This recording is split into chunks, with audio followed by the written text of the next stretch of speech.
Olá, sejam bem-vindos a essa palestra de apresentação do que são os jogos de RPG para o Fórum Acadêmico de Estudos Lúdicos.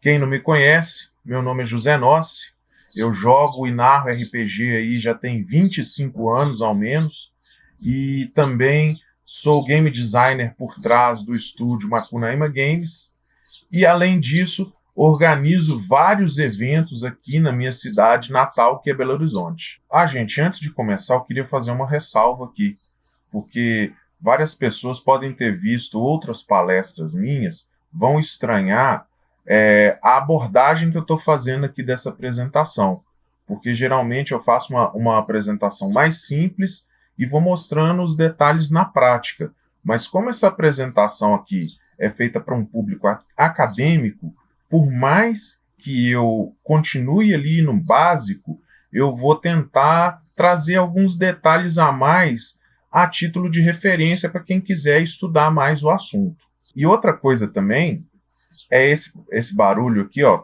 não sei se vocês estão ouvindo os passarinhos, porque tem uma mata aqui perto e também o vizinho resolveu fazer obra, então se acontecer de ter um ruído aí no fundo, vocês não reparem não, viu, gente? Afinal, o que é o RPG, ou Role Playing Game, que é o que significa essa sigla? Em português, aí, traduzindo livremente, seria como jogo de interpretação, mas eu prefiro tirar a interpretação do meio para não parecer uma coisa complicada, como uma peça teatral, porque realmente não é isso tudo, não é esse bicho de 7 cabeças. Basicamente, o RPG ele é um jogo de contar histórias. Nesse jogo, tem um jogador que vai fazer o papel do narrador da história, enquanto todos os outros eles vão ser os heróis, os protagonistas dentro dessa história.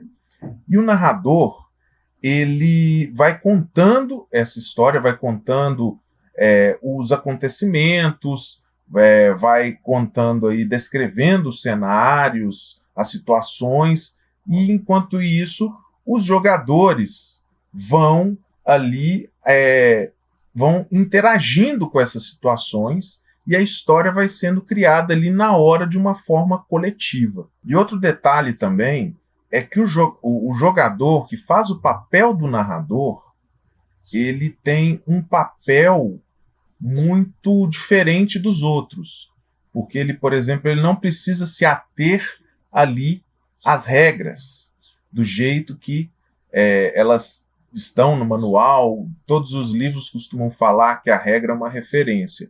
Ele pode alterar ali as regras, pode alterar o cenário, os desfechos da história, mas sempre com a intenção de estar ali tornando a experiência mais divertida para os outros jogadores. Como eu disse antes, essa é a forma mais tradicional de criar histórias dentro do RPG, mas nem de longe é a única. Aí eu gostaria de citar aqui alguns outros exemplos de formas de criar história dentro do RPG. O primeiro exemplo que eu queria citar também é o Story Game, ou os jogos de narrativa compartilhada, onde você tem aí uma maior distribuição do controle criativo da história, porque no RPG tradicional, o narrador ele tem o papel de um juiz, ele tem o papel de contar a história, de definir o que acontece, o que não acontece, enquanto na narrativa compartilhada, há jogos onde não existe a figura do mestre, ou quando ela existe, ele é chamado de anfitrião, mestre de cerimônia, que ele é mais um cara que vai ajudar os demais jogadores com as mecânicas do jogo. Então, a história, ela não, os jogadores, eles têm uma maior abertura para criar a história. Eles não têm o controle apenas dos seus personagens. Eles podem controlar outros elementos alheios ao personagem. Essa é uma das formas aí de estar criando histórias. Outra também é o RPG solo. O RPG solo, ele é uma modalidade antiga de RPG, que já surgiu aí nos primeiros anos de criação do RPG, mas que está ganhando cada vez mais força aqui no Brasil. Nessa modalidade, você joga sozinho com o livro, e aí tem uma mecânica dentro do livro que ela funciona como uma espécie de oráculo, que vai responder as suas perguntas, assim como o mestre iria respondendo. E, além disso, vai criando ali a história, vai te dando ganchos para ir criando a história. Inclusive, é muito usado como um exercício de escrita, um exercício literário, que você vai criando ali as histórias e vai fazendo um relato das aventuras e desventuras ali do seu personagem. Também é uma outra modalidade. Mas, assim, existem N RPGs com N formas de contar histórias. Tem jogos que pegam um pouquinho daqui, um pouquinho dali, do tradicional, dos outros diferentões. E tipo assim, tem jogo para todo tipo de gosto. Outro aspecto importante do RPG é que ele se divide em dois elementos indissociáveis, um não vive sem o outro. Um elemento é o cenário. Cenário é onde se passam essas histórias que são criadas pelos jogadores. E aí você tem vários gêneros, por exemplo, como a fantasia medieval, que é o mais corriqueiro, mas você tem, por exemplo, Brasil Colônia, você tem heróis japoneses, enfim, é o pano de fundo, vamos dizer assim, é o pano de fundo das histórias ali, da interação desses personagens. E você tem as mecânicas. As mecânicas são basicamente o que diferencia o RPG daquela brincadeira de polícia e ladrão. Que aí um chegava, pá, acertei você. Ah, não acertou porque eu virei para trás igual o Neo e desviei da bala. Ah, não acertou isso. Isso não pode não. Ah, pode sim porque eu quero e tal. Então, para botar aí uma ordem, aí existem essas mecânicas para dizer o que é possível ou não dentro do jogo. E aí também existem mecânicas existem mecânicas N. Então, tipo assim, existem algumas mais consagradas que são usadas em vários jogos. Existem, inclusive, mecânicas genéricas, como, por exemplo, você tem GURPS, Savage Worlds, você tem Fate, que são jogos que a ideia deles é ter ali uma regra que serve para todo tipo de cenário. Você tem também regras que não são feitas para isso, mas que, por causa da licença aberta, elas são usadas em cenários similares, às vezes nem tão similares assim, por exemplo, como a licença aberta do Dungeons and Dragons, a terceira edição, né? E você tem N regras também, que você pode estar explorando, e eu costumo dizer que a regra ela é boa quando ela abraça o cenário, porque aí porque a regra ela é feita para criar soluções, não problema. Então, quando você tem aí uma regra que ela abraça ali perfeitamente o cenário, é uma regra que eu particularmente considero boa. Outro aspecto interessante do jogo de RPG são seus acessórios. Eles que dão aí um certo charme para o jogo, além de auxiliar o andamento dessa criação coletiva de uma história. O primeiro acessório que eu gostaria de citar são as fichas de personagem, porque, como eu disse, a mecânica do jogo que vai dar ali a âncora de realidade, ali, o que é possível, o que não é possível. Inclusive, uma das formas de fazer isso é quantificando aí numericamente as habilidades de um personagem. Então, por exemplo, numa escala de 1 a 5, vamos dizer que um personagem que tem uma força 1, ele é muito fraco, enquanto um personagem com uma força 3 tem uma força mediana, enquanto um personagem de uma força 5 é praticamente um Hércules da vida. Mas, enfim, eu estou dando esse exemplo, mas existem várias mecânicas de todas as formas, e essas mecânicas elas são representadas geralmente nessa ficha, onde vai estar ali os pontos fracos, os pontos fortes do personagem, geralmente de uma forma numérica. Outro acessório muito usado nos jogos de RPG são aqueles dados com um número diferente de faces. Nós temos aí o dado de 4 lados, conhecido como D4. Temos o dado mais tradicional, com 6 lados, que é conhecido como D6. Temos também o D8, temos o D10, o D12 e o D20, são os mais usados. E há também o D100. O D100 nada mais é do que usar 2 dados de 10 lados, sendo que um é para dezena e o outro é para unidade. Apesar de que também existe um dado de 100 lados, que o bicho é do tamanho de uma bola de sinuca. Geralmente esses dados, eles são usados em situações de testes ou disputas, que são momentos dentro da história onde as ações dos personagens podem ter ou não algum êxito. Então esses dados são usados, geralmente uma rolagem ali aleatória, para determinar, em comparação com os valores numéricos das habilidades do personagem, se ele teve sucesso ou não. Porém, nem todos os jogos de RPG usam todos esses dados. Existem, por exemplo, alguns jogos onde você só joga com dados normais de 6 lados, enquanto há outros jogos onde você só joga com D10, por exemplo. Inclusive, nem é uma unanimidade o uso de dados para a resolução de conflitos no RPG, pois existem jogos onde você faz essa resolução através de cartas, através de Jokenpô, ou mesmo através de porrinha. Sério.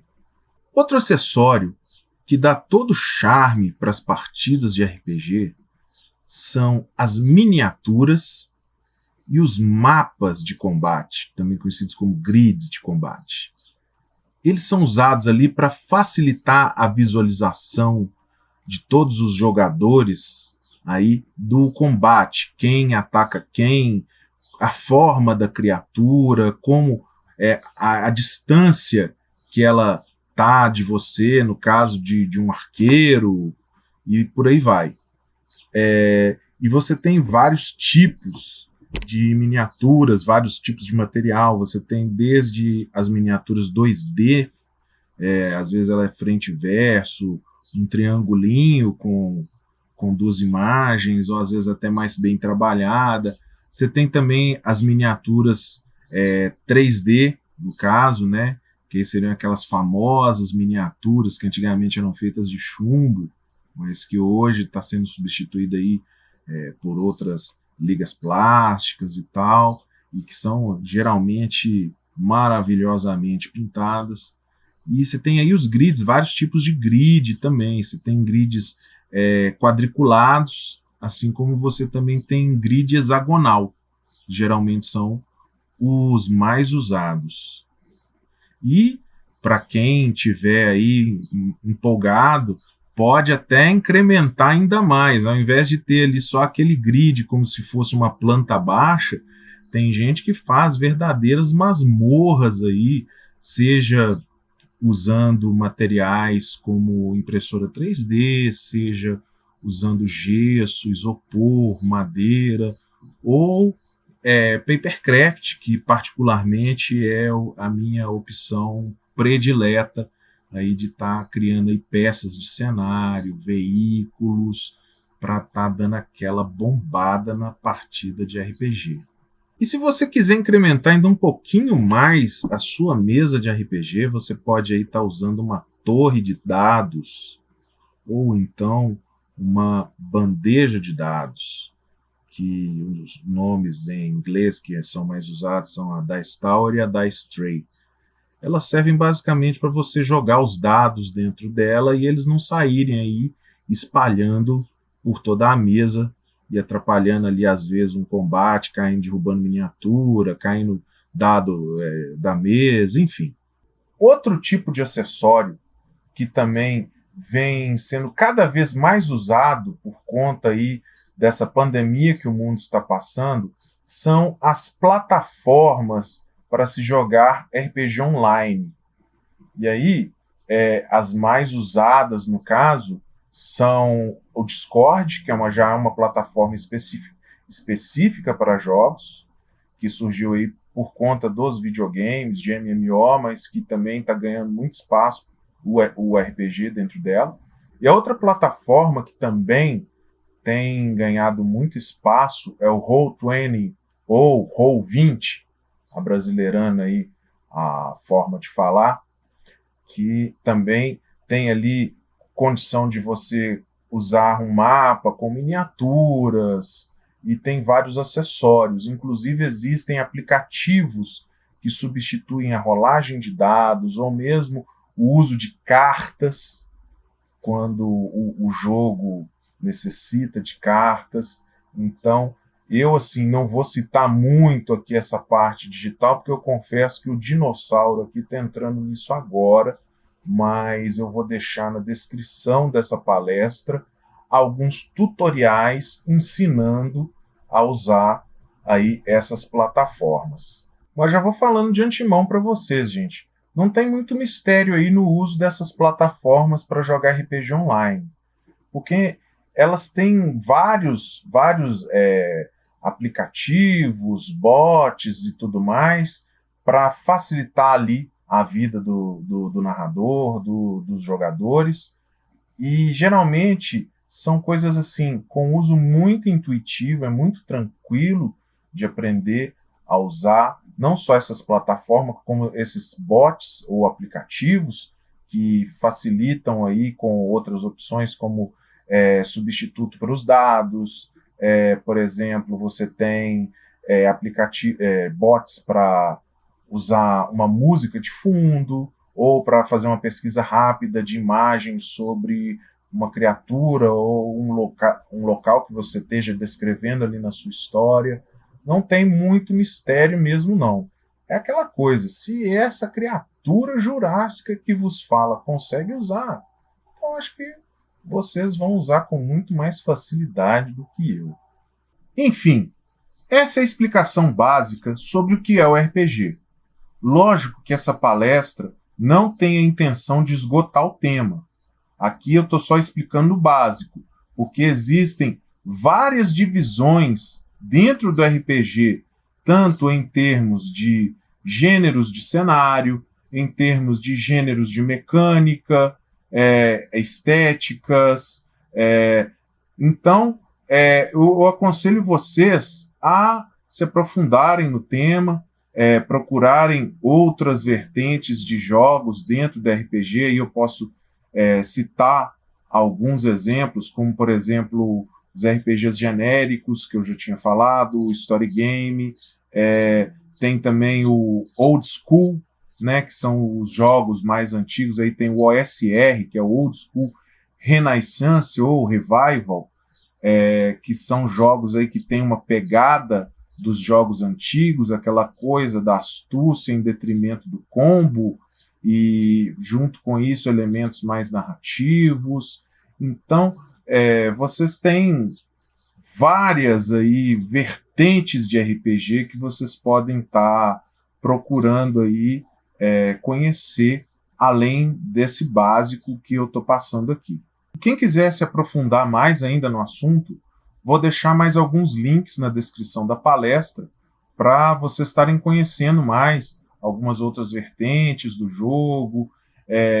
E também, quem quiser conhecer o jogo na prática, vou deixar aqui alguns jogos bem minimalistas, com mecânicas mais simples, e que são gratuitos, para quem quiser aí já começar a jogar RPG e conhecer aí esse mundo enorme e que só é limitado mesmo pela nossa imaginação. E antes que eu me esqueça, caso você que esteja me assistindo seja uma mãe, um pai, um educador, ou caso você seja representante de alguma empresa ou instituição interessada aí nas aplicações do RPG, nos benefícios da prática do RPG, eu estou preparando aí uma segunda palestra, também dentro do FAEL, sobre esse tema. A gente, então, se vê lá. No mais, gostaria de agradecer todo mundo que chegou até o final dessa palestra pela atenção e também ao pessoal da Rebel pela oportunidade que eles me deram de estar compartilhando aqui um pouquinho do que eu sei com vocês. Então, muito obrigado, um grande abraço e até a próxima.